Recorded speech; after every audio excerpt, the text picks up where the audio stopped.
I love the re-words you see in Scripture.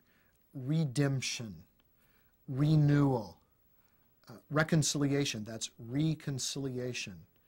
Resurrection, that's resurrection.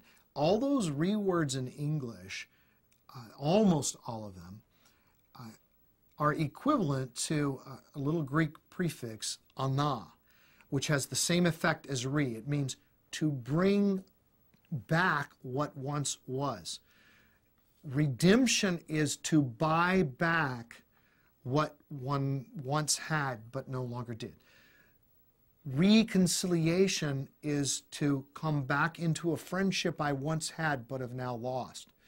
So all of the re-words are returning to something which was but has been lost through sin, through the curse, through the fall. That is the teaching of Scripture about the new earth. The new earth is not a non-earth, it's a new earth. It, in the same way that our new bodies are really our old bodies made new. See, Christ's resurrection body, you'd say, was that a new body? Well, yeah, it was a new body, but it was his old body. That we know it was his old body because his old body was no longer in the tomb. This is it. This is his old body made new, no longer subject to death. Like that's true of our resurrection body. So it'll be really our bodies, our DNA.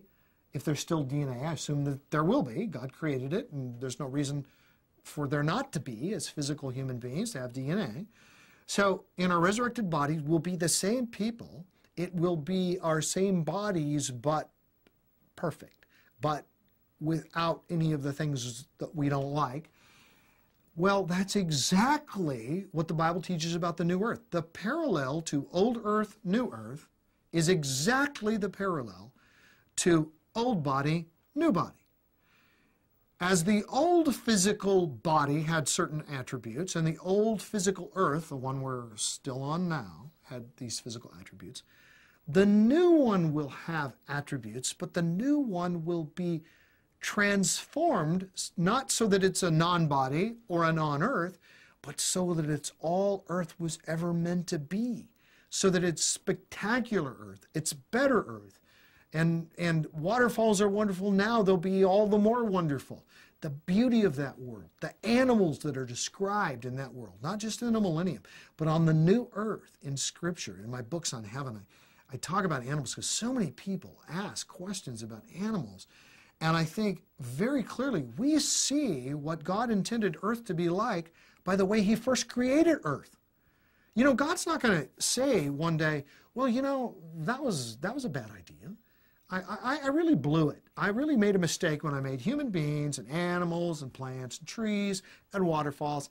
You know what? When I remake the earth, I'm going to come up with something better. Well, no, it'll be better, but it'll be the same thing made better. Artists don't get rid of the most beautiful painting they've ever made. Maybe they'll touch it up, maybe they'll restore. And actually, that's a fairly good analogy. We live in a fallen creation.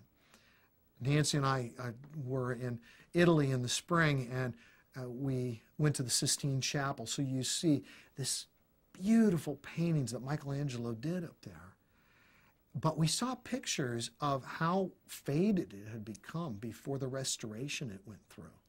And the colors now are stunning. They're like the original. But meanwhile, it had become so faded. And it was really, you know, it lost its charm.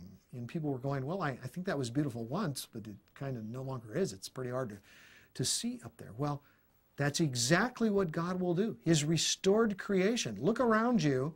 There's still a lot of beauty in this world, but a lot of it has been taken away. The new world will be full of that beauty, restored to greater beauty than we've ever known.